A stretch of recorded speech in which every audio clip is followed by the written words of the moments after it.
Araw sa ating lahat, ito ang inyong lingkod, Mario San Juan Floran Condia. Ngayon ay araw ng Sabado, ika-2 ng Disyembre, taong kasalukuyan. Bibigyan lang natin ng kaunting opinion. Yung pangyayaring hindi tumuloy ang Pangulong Marcos papuntang Dubai.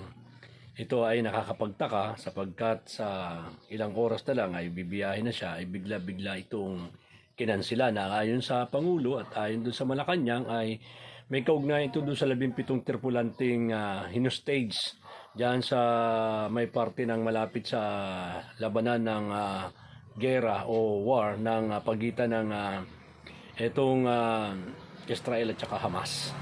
Nakakapagtaka sapagkat kaya naman niyang i-organize yan kahit na nandun sa Dubai pamamagitan ng mga teleconferencing o pagkikipag-ugnayan gamit ang makabagong teknolohiya. Ngayon, ang nakakapagtaka po talaga ay kung bakit ito ay bigla niyang pinaspod. Ito po ay isang opinion lang naman.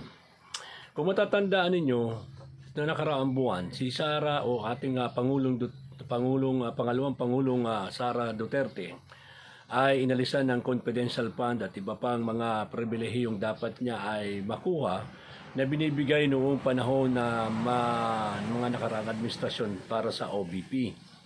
Tinanggalan siya ng confidential fund sa pamamagitan ng Kongreso at sumunod na nangyari, imugong ang balita na siya ay impeach at pangatlo ay nagkaroon ng isang resolution na paimbestigahan yung kanyang ama sa International Court na kung saan ay may kaugnayan doon sa droga.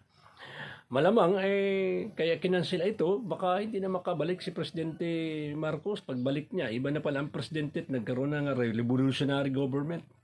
Alam niyo, sa totoo lang, yung panahon ng tatay ni Presidente Marcos, itong si Ferdinand Marcos Sr., ay marami rin mga kasama ito, mga kaalyado na kung ano-ano ang pinaggagawa.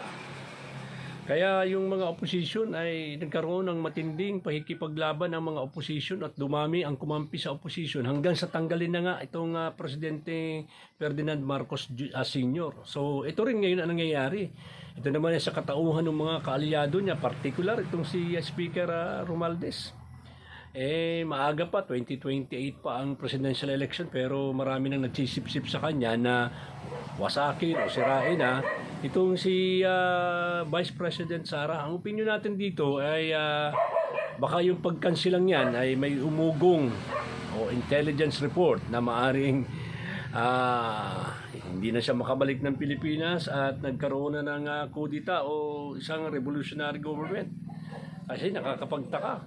Ngayon ay may mga sinyalis kasing nakita na instead ng unahin ang ekonomiya at magsama-sama tayo, kaya nga tinawag na unity team, para ayusin yung problema ng ating bansa. Isipin mo, mahigit lang isang taon, ang dami ng problema. Hindi na maresolba yung tungkol sa presyo ng bigas at kung ano-ano pa. Marami pating mga lumalabas na mga anomalya. Babatuhan na sila ng kanya-kanyang mga tungkol doon sa pondo na ginagamit ng Kongreso sa kanilang taunang mga intelligent funds at kung ano-ano pa. Ngayon, ang pinupunterian nitong Kongreso at saka yung mga sip-sip dyan kay Romualdez ay para magkaroon siguro ng maraming project. Ito'y opinion lang naman. Sirain ang ating Vice President Duterte. Subalit, yan nga, may posibilidad yan. Magkaroon ng recruitment ng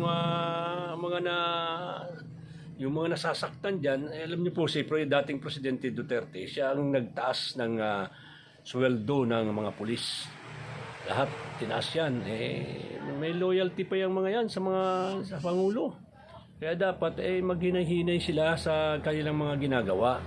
Dahil napakaraming posibilidad na mangyari. Ito lang naman yung legal opinion ko. Legal opinion. Itong lagi naman personal opinion ko tungkol doon sa bakit biglang kinansila.